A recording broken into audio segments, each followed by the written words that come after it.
Ви посакуваме добар ден и добре дојдовте. Вие сте заедно со Македонија денес, како секој работен ден, така и денеска. Заедно со Сања сме тука да ве пречекаме секогаш по вестите во 10 часот, а ќе бидеме заедно со вас се до 14 часот, така што ова и покана да бидете и денеска заедно со нас.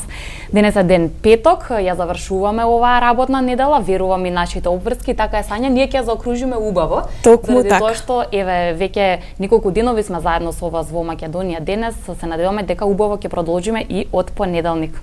Да. И од мене добар ден и добре дојдовте во Македонија денес. Денеска сме тука повторно да ви информираме за сето она што се случува, што е актуелно.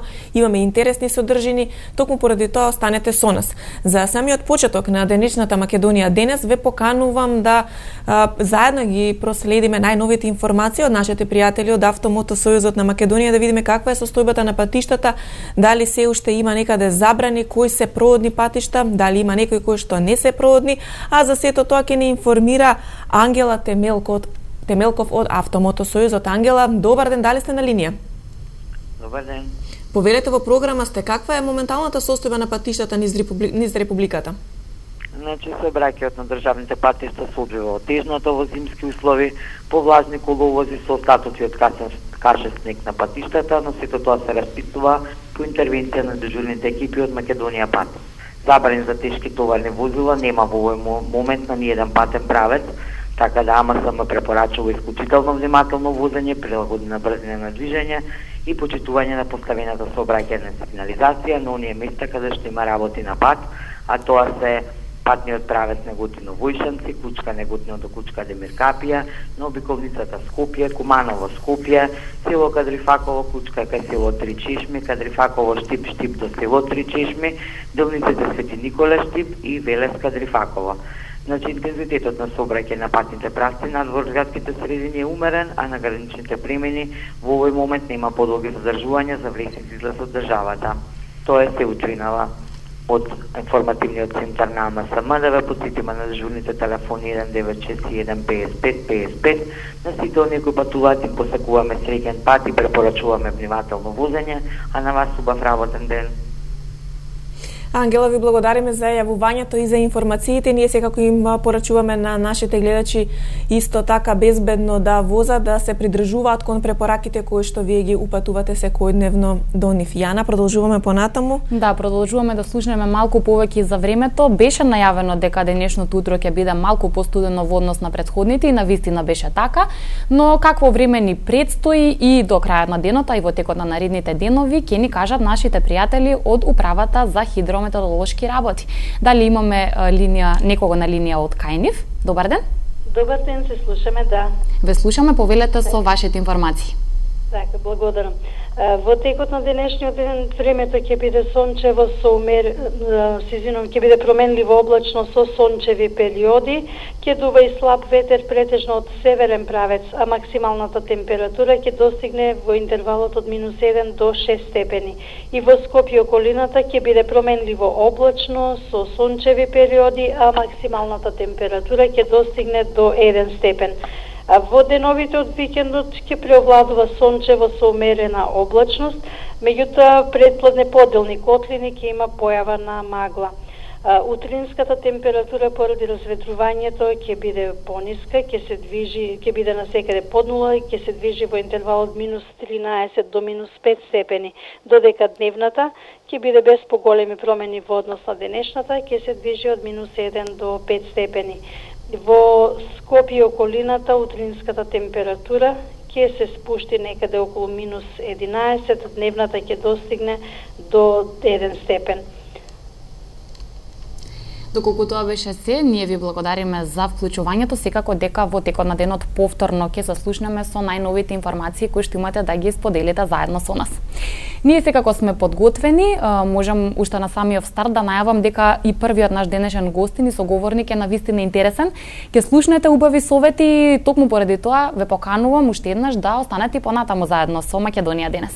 Но секако пред да го вклучиме гостинот во студио, ќе погледнеме што се случило на денешен ден во историјата, да се потсетиме на настанатите од минатото, а секако интересниот гостин следува тука, подгответе се и вие ќе бидете дел од гостувањето на гостинот, затоа што ќе ги отвориме телефонските линии и ќе ви дозволиме на вас секако да бидете дел од Македонија денес со вашите прашања.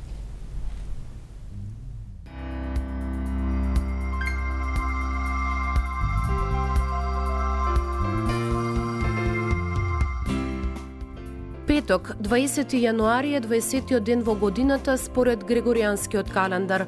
До крајот на годината остануваат уште 345 дена.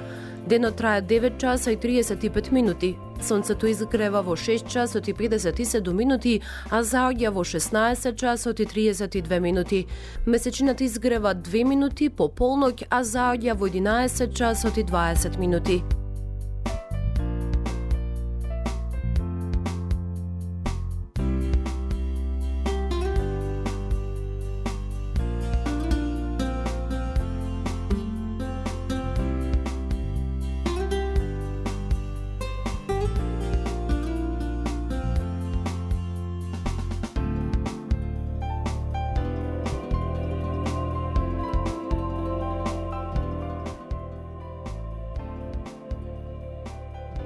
Илјада 649 година заробениот крал Чарлс I на крајот на граѓанската војна меѓу монархистите и следбениците на парламентот во Англија беше изведен на суд обвинет за предавство, односно за тајни преговори со шкотите. Набрзо беше осуден на смрт и погубен 10 дена подоцна. 1898 година во Шабац, Србија, почина Коста Абрашевиќ, македонски пролетерски поет. Роден е и школуван во Охрид. По преселувањето на неговото семејство во Шабац, го продолжил образованието и мошне млад почнал да пишува љубовни и патриотски песни.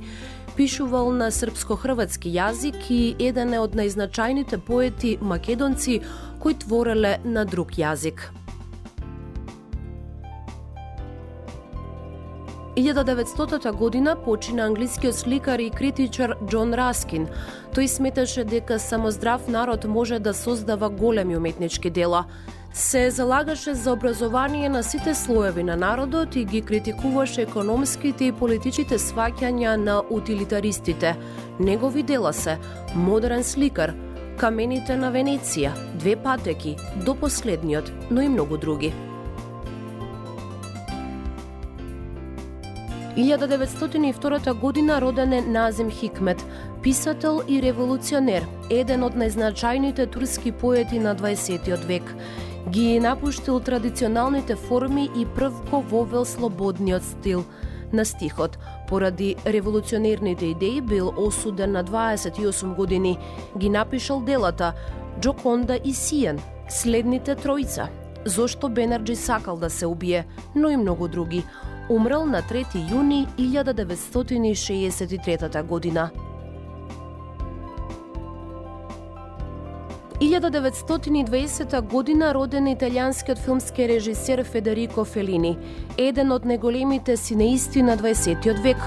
Негови филмови се Лица, Кабриени ноќи, Сладок живот, 8,5, Џулиета и духови, Кловнови, Казанова, Градот на жените, Бродот плови, Дженифер и Фред. 1941 година Франклин Делано Рузвелт, водач на Демократската партија, по трет пат е избран за председател на САД. Во 1945 година по четврти пат е избран за председател, што е единствен случај во историјата на САД. 1984 година во Акапулко, Мексико, почина американскиот спортски и филмски глумец Џони Вајсмилер, прв човек кој преплива 100 метри побрзо од 1 минута и толкувач на многу главни улоги во низа филмови на Тарзан. Оствари 3 златни медали на Олимписките игри во 1924 и 2 во 1928 година. Негови филмови се Тарзановото враќање, Тарзан и неговата дружина, како и многу други.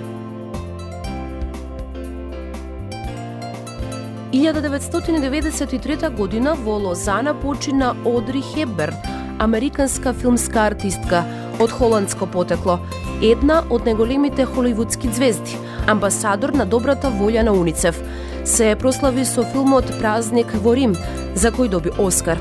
Меѓу познатите филмови во кои играше се Појадокот кај Тифани, Сабрина, Смешно лице и многу други. Родена е во 1929 година.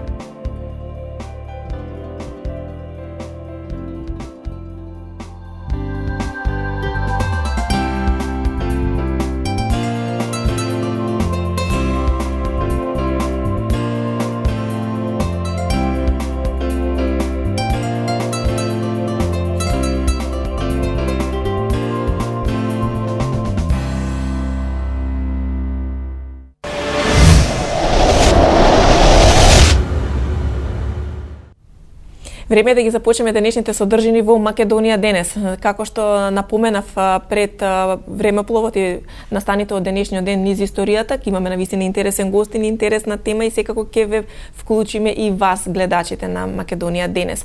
Ќе зборуваме и особено верувам дека интересна Јана ќе биде оваа тема за токму оние кои што овој период се наоѓаат дома, не одат на работа и се моментално на породилно.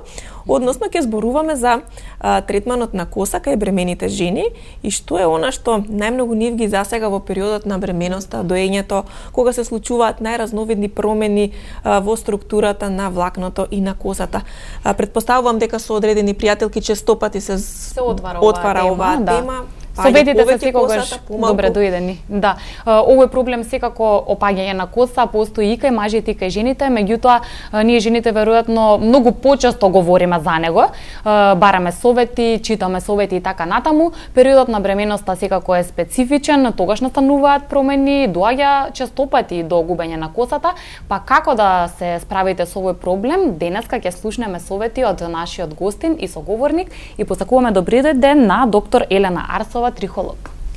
Добро ве најдов, благодарам на поканата. Чест и задоволствени што и вие сте во почетокот на нашата нова емисија Македонија денес. Со вас често сме имале соработка, сакаме повторно да продолжи така, затоа што интересно е кога има некој кој што ќе ни даде совет за работи кои што не измачуваат постојано.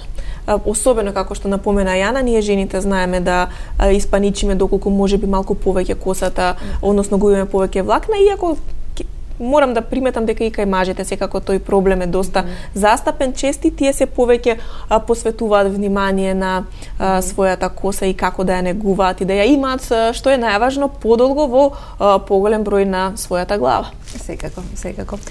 И жените и мажите се подеднакво загрижени, иако жените поотворено зборуваат за својот проблем, како што и вие напоменавте, жените по-лесно одлучуваат да побараат совет и да бараат решение за својот проблем. Мажите се уште имаат една дискретност и еден страв да се соочат со тој проблем и со неговото решавање. Говориме овој пат поконкретно за периодот на бременоста, така што верувам дека има и мајки кои што се во овој период баш дома, имаат слободно време, не гледаат, ќе им бидат добре дојдени овие совети. Да започнеме со моментот кога веќе една жена нели е свесна за својата состојба, дека е бремена и знае дека ја очекува еден нов период во животот, кога станува збор за косата, пред се на кој начин би требало да биде подготвена, односно какви промени секоја жена може да очекува за периодот на бременоста. Бременоста е комплексен период од животот на жената, па тоа важи секако и за косата.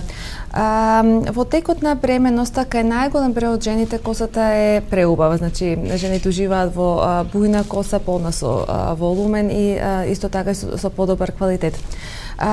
Причината за тоа што естрогените хормони кои што ја одржуваат бременоста се на високо ниво, а истите тие хормони ја продолжуваат фазата на раст на влакното, што значи ја одржуваат косата подолго во раст без да има опаѓање. Само кај одреден процент од жените во текот на самата бременост може да се јави проблем со опаѓањето на косата и најчесто тоа е врзано со анемија или некој нутритив нутритивен недостаток. Поради наклоните на повраќање, недоволната исхрана, навистина е мачен тој првото тромесечие и често пати доаѓа до одредени дефицити кои што може да се одразат на козата во тој период. Токму така напоменавте дека може да се јави анемија, дека жената во тој период има проблеми со исхраната, чести повраќања, а знаеме дека се што внесуваме во организмот се одразува и на кожата, и на косата, и на ноктите, и на сето она што треба да биде здраво и негувано. Што е она што вие препорачувате како начин на исхрана за време на бременоста, за да го спречиме проблемот со опајањето на косата и со губење на квалитетот на влакното? Во текот на бременост жената треба да обрне внимание на протеинската исхрана, значи да прима доволно протеини и извори на железо. Биотинот и цинкот исто така се елементи кои што често може да бидат во дефицит во текот на бременоста, па и на тоа би обрнала внимание. Меѓутоа, бремените жени имаат и од своите гинеколози често совети и насоки што да пијат, така да они секогаш се покриени со витамини, па јас би обрнала внимание само со исхраната да се надополнат и да се внимава на овие аспекти. Значи цинкот, биотинот, железото и секако протеините. Одличен совет за сите оние кои што не следат да ја дополнат исхраната со овие витамини и протеини, секако сето она што вие го напоменавте, секако покрај вашиот совет да се следат и советите од матичните гинеколози. Како и за повеќето работи, жените честопати меѓусебно разговараат и за тоа каква козметика користат, па така и за косата, односно какви шампони, кој е подобар, кој е појак и така натаму. Веројатно и ова е една индивидуална работа, на секому различно нешто му одговара, но постојат поникогаш може да се слушнат и митови, немој да го употребуваш тоа или немој да го употребуваш ова, може да има вакви или онакви последици. Кога станува збор за шампоните и козметика, дали треба посебно да внимаваат или постојат ли нешто што не треба да ги користат? Како што рековте, жените секогаш меѓу себе се разменуваат различни информации. Во текот на бременоста може да се менува малку скалпот и жените да почувствуваат поголема сувост на скалпот. Така да тогаш би советувала промена на шампонот кој што е редовен во некој поблаг шампон кој што нема толку да ја суши кожата. Инаку исто така во тек на бременост како што се однесува и за се во однос на козметиката, јас советувам да биде што поприродна, значи помалку хемикали и помалку медикаменти, така да шампоните треба да бидат природни, органски, без сулфатни, за да имаме што помала иритација на скалпот. Доколку жената не осеќа некој проблем со шампонот што моментално го користи, не мора да го променува, меѓутоа би било добро да има што помалку хемикали во него. Ги спомена митовите, Јана, во претходното прашање и околу ова. Секако, често прашање помеѓу трудниците и помеѓу жените е околу фарбањето на косата. Сега сум бремена, не можам да ја фарбам косата, што ќе правам? Најчестите проблеми се како ќе издржам додека сето ова помине, за да ја исфарбам косата и повторно да ја добијам посакуваната нијанса. Па дозволено ли е фарбањето во текот на бременоста и кој е вашиот совет во однос на ова? Не постојат студии кои што поврзуваат фарбање со одредена опасност по бебето, така да не е забрането фарбање, иако во првите 3 месеци сите доктори па и ние предупредуваме да не се користат фарби, или ако навистина е неопходно тоа да бидат природни фарби кои што се без амоњак, без парабени.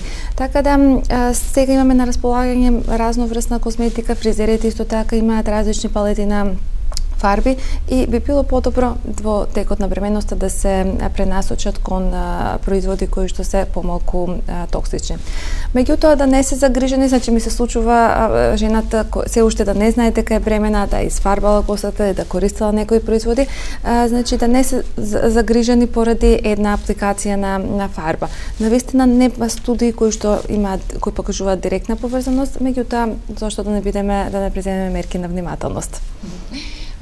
Кои се најчестите совети кои што жените тогаш кога се бремени ги бараат од вас како стручно лице и пред се дали според вашето искуство се во голем број жените кои што доаѓаат од стручно лице на оваа тема да побараат совет? Можеби заради достапноста на информациите повеќе се одлучуваме сами да читаме, да истражуваме, меѓутоа секогаш е најдобро кога тој што вистински ја познава дадена тематика, советот да го добиеме од него. Да. Нашите пациенти, можам генерално да кажам дека веќе луѓето се обраќаат за совет кај нас, што многу ме радува, независно од достапноста на информациите. Жените во текот на бременноста навистина осеќаат промени во структурата и во квалитетот на косата. Како што реков, за среќа најголем дел се позитивни, меѓутоа има и различни промени кои што негативно се одразуваат на влакното. Во текот на бременноста, како што реков, има група на пациенти каде што може да се јави опаѓање на косата. Меѓутоа, најчесто се обраќаат за совет после породувањето, затоа што тогаш почнува многу агресивно опаѓање на косата, кое што навистина е алармантно и ги загрижува пациентките. А во текот на бременноста, фарбањето, исхраната и анемијата се најчестите проблеми кои што се среќаваат и околу кои што најчесто ме прашуваат пациентите. Тука некаде само јас би сакал уште еднаш да ги потсетам сите наши гледачи кои што го следат разговорот, дека телефонските линии се секако отворени. Се она што ги интересира, а е поврзано со оваа наша денешна тема, добре дојдени се да не контактираат и да го постават своето прашање со нас денеска доктор Елена Арсова, трихолог. Токму таа ќе ви ги даде советите и ќе одговори на вашите прашања. Верувам дека има бремени жени кои што не следат и кои што можеби веќе се породени и сега се во домашни топли услови заедно со своите најмили, со новороденчињата, и веројатно се тие најзасегнатите во однос на опаѓањето на косата, затоа што по породувањето, како рековте, исто се продолжува проблемот со косата кај некои од трудниците, па честопати можеме да слушнеме како некоја трудница вели што да правам, топки коса ми паѓаат, дали ова со косата е привремено или трајно, ќе успеам ли да го надминам овој проблем. Паниката е секако, колку и да ете претходните искуства говорат дека сето тоа ќе се реши, ќе се стабилизира, само е тоа период кога хормоните и меѓу другото сето целиот тој процес го прави и проблемот со косата, па еве вие што би им кажале, кога се решава проблемот со опаѓањето на косата? Навистина, како што рековте, жените буквално имаат топки, прамени коса кои што паѓаат и се многу загрижени. Тоа се јавува поради тоа што тие хормони кои што ги споменав и на почетокот, дека кои ја одржуваат косата во фаза на раст, после породувањето тие хормони паѓаат. Како резултат на тоа, целата таа коса што не опаднала во текот на бременноста почнува да паѓа, и тоа може да биде бројка од 200 влакна на ден, што навистина е загрижувачки за секоја жена. Меѓутоа, кај најголем процент од жените, овој проблем е привремен. Значи, можеме да ги утешиме, да им кажеме дека косата има можност да се регенерира и ова е една телоген ефлувиум кој што е реверзибилен. Значи, промените не треба да настанат во однос на густината на косата. Меѓутоа, има и кај 40% од жените самото опаѓање од овој тип, значи постпородилното, може да остави последици по густината на косата. Тоа се обично жени, значи ризичната група се жени кои што веќе претходно имале одредено прорачување на косата или кои што се склони кон губење, значи имали претходни епизоди. Кај жени каде што веќе постои прорачување или имаат генетска предиспозиција, може да се јави до прорачување на косата поради овој бран на опаѓање пред со породувањето. Тогаш додека бебето е се уште едно со мајката, односно пред породувањето, секако се внимава, веќе таа етапа ја споменавме и на исхраната и на сето тоа што мајката го внесува, нели, доколку е свесна и доколку се грижи, ќе внимава на тоа. Откако бебето ќе дојде на овој свет, следува процесот на доење, значи повторно мајката е директно со него поврзана и повторно сите овие работи се важни, нели, да се внимава на нив. Во таа смисла, кога станува збор за миењето на косата и користењето на дополнителни препарати, не само шампоните, дали тука постојат одредени ограничувања и совети секако повторно од ваша страна? После породувањето, особено ако има изразено опаѓање, јас би советувала веднаш да се реагира. Миењето на косата треба да биде нормално, значи да не се држи косата подолго време не миена, иако некако импулсивно поради зголеменото опаѓање сите преценуваат да ја мијат често косата за да ја штедат, меѓутоа тоа нема никаква врска, значи косата треба да се мие нормално како што и претходно се миела.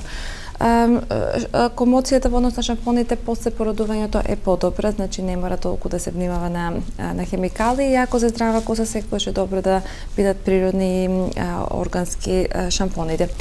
Меѓутоа, после породувањето, ако постои опаѓање на косата, јас секогаш советувам, независно дали постои предиспозиција за губење на косата или не, советувам да се користи одредена терапија која што ќе го исконтролира тоа опаѓање и ќе оневозможи појава на пролечување или промена во квалитетот на косата. Некогаш и само неколку месеци се доволни да се користи локална терапија за косата, за да можеме за брзо време да ја вратиме косата во полн волумен и во полн квалитет. Така да ограничувањата после породувањето не треба да постојат и слободно може да се работи терапија за косата. Секогаш постои решение, но да не ни се налутат нели татковците да рече дека се тие тргнати настрана од целиот овој процес на донесување новороденче во домот, особено кога можеби е прво во семејството, тогаш и тие доживуваат некој посебен стрес, големи промени им се случуваат, исто така многу големи обврски. Па и кај нив се забележува опаѓање на косата, можеби не е поврзано со сето ова, но ете доаѓа до момент кога и татковците се соочуваат со проблем на опаѓање на косата. Индиректно, нели од бременоста? Начинот на живот на фамилија кој ќе се породи детето навистина се менува и забележувам еден голем стрес во семејството со распределување на обврските, така да се менуваат многу животни навики. Едноставно кажано, навистина е постресен период додека се адаптираат, како за мајките, така и за татковците. Така да може да се јави зголемено опаѓање и кај мажите поради динамиката на животот, промената во навиките, можеби промена и во начинот на исхрана, и може да има еден привремено опаѓање и кај мажкиот дел од фамилијата во тој период.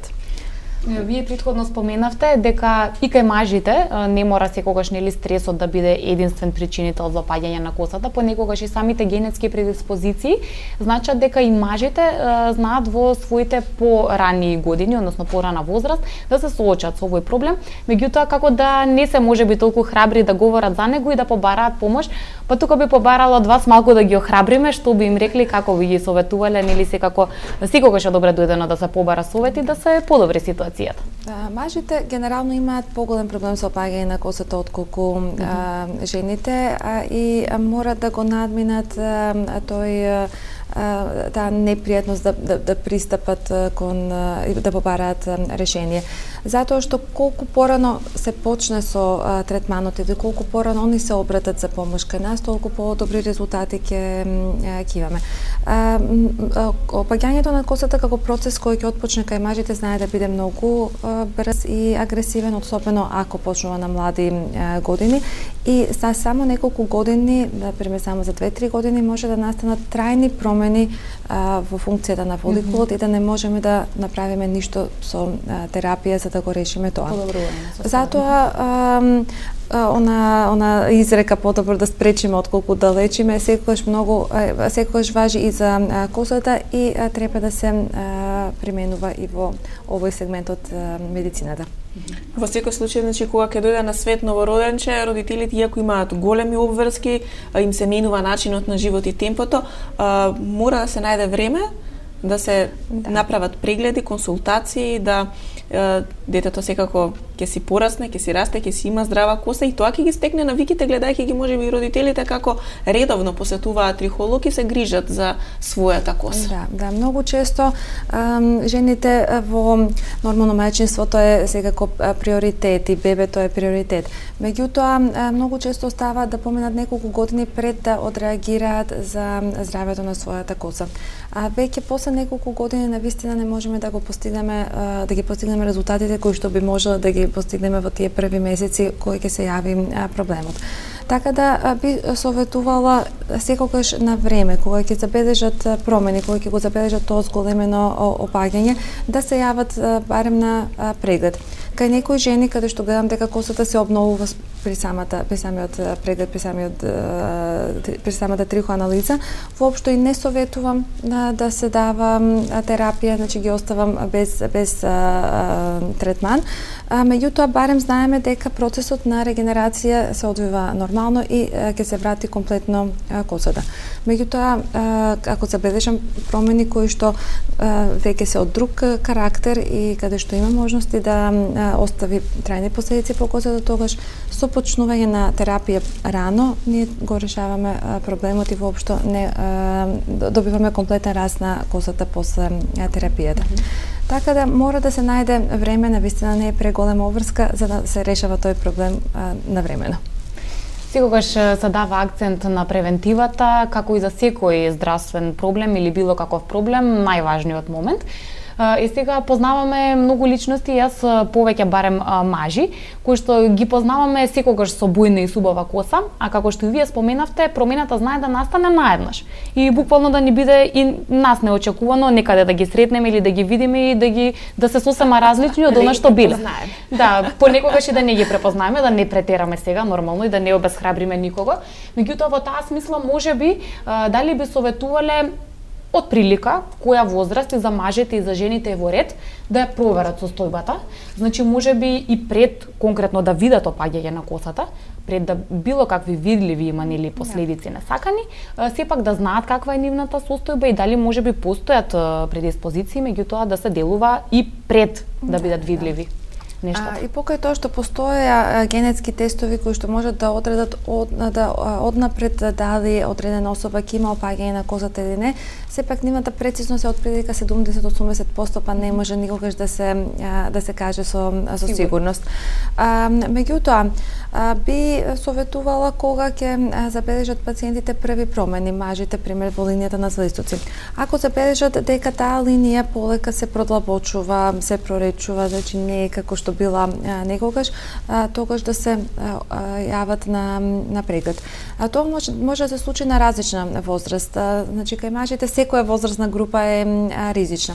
Меѓутоа ако се јави на 18 години, тоа е знак на агресивна форма на губење на косата. Значи кај некои мажи уште на 17-18 може да се јават тие први манифестации.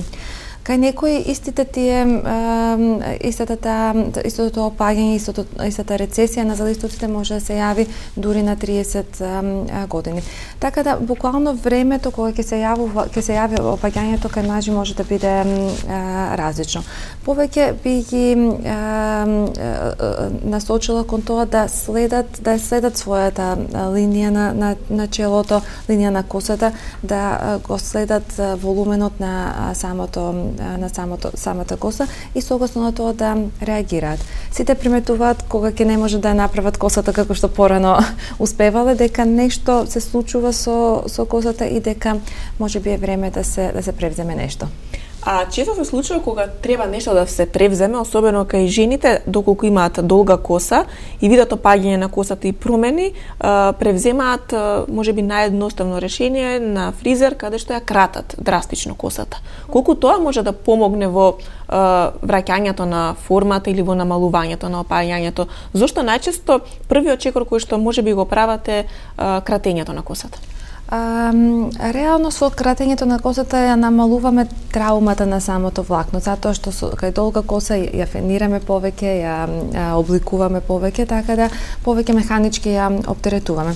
Меѓутоа, со кратењето реално само ќе ја растеретиме косата, ќе се намали тежината на самото влакно заради скратување во должина, меѓутоа нема нешто посебно да помогнеме во однос на растот на косата. И јас советувам кога ќе работиме терапија за коса да биде косата кратка, само како еден помошен аспект во целиот третман. Меѓутоа, кратењето само по себе без никаква терапија не може да помогне многу во повторна стимулација на растот на косата. Меѓутоа е подобро да пократката коса полесно се негува и помалку се оптеретува механички и термички со фенирањето. Но кога мора секојдневно да се третира косата, тогаш мора да се превземат понатамошни чекори во... Вашата професија е, например, е секогаш ризична група за да се јави проблем со механичкото и термичко оштетување на секојдневно третирање, да.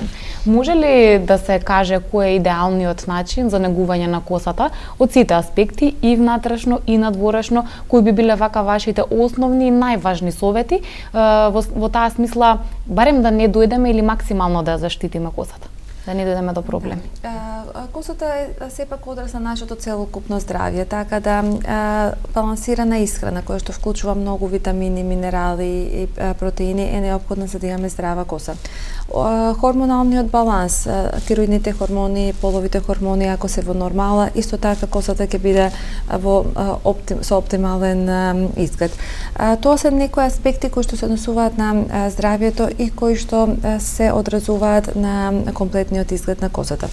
Меѓутоа, ние можеме дополнително да делуваме преку избор на адекватни шампони, нормално миење на косата 2 пати, 3 пати неделно кај жени, кај мажи може и 4 пати неделно. Нега на косата со маски, значи кога мораме да ја третираме почесто косата, тогаш барем еднаш во неделата да ја посветиме внимание со едно длабинско хидрирање, например апликација на маска која што ќе стои 15 на минути. Сите во ова хаотично време не наоѓаат доволно време за да ги искористат производите како што треба. Сите имаме дома маски, меѓутоа на брзина ги користиме. Значи 15 на минути ако се остави маската, веднаш ќе се примети разликата во квалитетот на косата. И секако колку што можеме повеќе да ја штедиме во однос на фенирањето, во однос на фарбањето.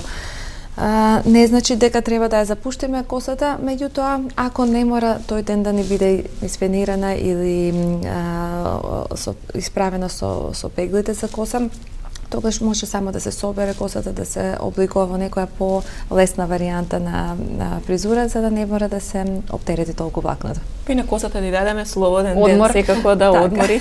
И таа има напорна работа, да не служи секогаш да бидеме нели средини, убаво да се чувствуваме. Пред се за нас жените, косата е она на што веројатно прво помислуваме кога ќе станеме наутро, кога ќе видиме дека таа форма која што ја посакуваме ја немаме, па тука ги превземаме одма тие мерки на средување кои што секојдневно ја оштетуваат. Но би сакала да ве прашам во однос и на побелувањето на косата и ете кога ќе дојде до период да влакното побелува, кај некои тоа се случува и доста рано, некои генетски секако имаат предиспозиции и среќа тоа доцна да се случи во животот, но како се третира, дали подеднакво исто се третира влакното кое што е со нормална боја на коса, кое што не е побелено и побелената коса? Имаме ли тука разлика и како тука да ја помогнеме на косата да биде пожива? Да, побелената коса знае да станува сува и крута, затоа што се смета дека се намалува и функцијата на лојната жлезда кај фоликулите кои што веќе влегуваат во фаза на побелување. Така да се менува, значи со побелувањето и целата структура на косата и тогаш потребно е повеќе хидратација на влакното кое што е побелено. За жал, побелувањето на косата не можеме да го спречиме како процес, затоа што најчесто е генетски детерминиран.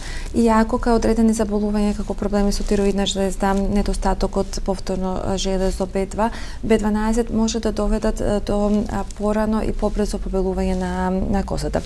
Во услови на здравствен проблем нормално се третира здравствениот проблем за да се спречи натамошното обобелување. Меѓутоа најчесто гените детерминираат кога ќе ни почне обобелувањето и во колкав интензитет ќе биде изразено. Кога еднаш ќе отпочне процесот, тогаш мора да преидеме на одредени решенија како што се фарбите за коса кај жените и дека и мажите повеќе сум присталица на репигментација на косата. Тоа е еден поприроден начин кој што им дава поприроден изглед на седите влакна. Кај жените фарбањето не останува методот на избор, само би советувала фарбите да бидат исто така поприродни, со помалку хемикали, без амоњак ако е можно, и со помала концентрација на хидроген за да не настане толку хемиско оштетување на влакното. Да не дојде после тоа до друга некоја несакана нели последица, сакајќи со една да се справиме, да се појави друг проблем. Навистина сега козметичките производи се многу збогатени со додатни состојки кои што и го негуваат влакното, меѓутоа се што е прекомерно знае да направи проблем. Така да умереноста секогаш е добро правило за сите нас. Тука никаде сме при крајот на разговорот, меѓутоа имаме доволно време за да вклучиме гледач кој што го имаме на линија. Дали се слушаме? Добар ден. Да. Вие сте во програма, повелете. Добар ден. Гледачка и ве поздравувам сите тука на 24. Ја се молувам гостинката, дали може да ми објасни? Повелете. Само намалите го тонот на телевизорот и повелете се. Јас сум на 72 години и сега ми констатира дека ми проработе тироидната жлезда. Дали од тоа коса непрестано ми паѓа, почна глава да ми се одголува. Да. Тироидната жлезда е еден од многу честите причини за опаѓање. Тироидната жлезда е една од многу честите причини за опаѓање на косата кај жени. Независно дали е зголемена или намалена функција, претпоставувам дека е намалена функција кај гледачката, тироидната жлезда го пореметува циклусот на раст на косата и доаѓа до интензивно опаѓање. Мора да се приме терапијата која што е препишана од ендокринологот за да може хормоните да се доведат во баланс. Понекогаш и со самото примање на терапијата и со регулација на хормоните ќе се смири опаѓањето на косата, така да гледачката први би ја советувала да биде смирена, рационална и да почне да се прима терапијата препишана од докторот. Во периодот месец-два, како што ќе се стабилизираат хормоните, може и косата исто така да се стабилизира. Ако опаѓањето на косата продолжува и после тој период од 2 месеци, тогаш мора да направиме преглед и да испланираме терапија која што ќе помогне и локално на регулација на опаѓањето. Така да секој случај е различен. Исто така со оглед на годините на жената сигурно имаме некое прерачување кое што е резултат на менопаузата и паѓањето на нивото на естроген, па верувам дека сега и овој бранд на опаѓање веќе направил една поголема промена во густината на косата. Значи, доколку една навистина загрижена гледачката може да се обрати и сега за преглед, а доколку има трпение, може да причека и месец-два да делуваат лековите и да видиме понатаму што можеме ние да направиме дополнително. Тука, доктор Елена, ние доаѓаме до крајот на вашето денешно гостување во Македонија денес. Верувам дека со вашите совети допревме до гледачите на нашата програма дека ќе внимаваат на својата коса, правилно ќе се хранат и секако навремене кога ќе ги приметат првите симптоми на можеби позголемено опаѓање на косата и промени на влакното, ќе се обратат стручно на трихолог кај вас или кај некој друг доколку го има, да побараат стручен совет за да не се подпираат на советите на другите, затоа што секој си е индивидуална приказна и секој влакно си е посебна приказна, нели како велат. Така е, така е. Уште еднаш ви благодариме и до нашата следна и нова тема, кога повторно ќе ви бидеме домаќини, ве поздравуваме. Секако благодарам на поканата. Македонија денес продолжува понатаму, имаме уште содржини и уште соговорници, но во продолжение ќе направиме пауза, односно ќе погледнеме една од анализите заедно со нашиот колега Мишко Иванов. Останете заедно со нас.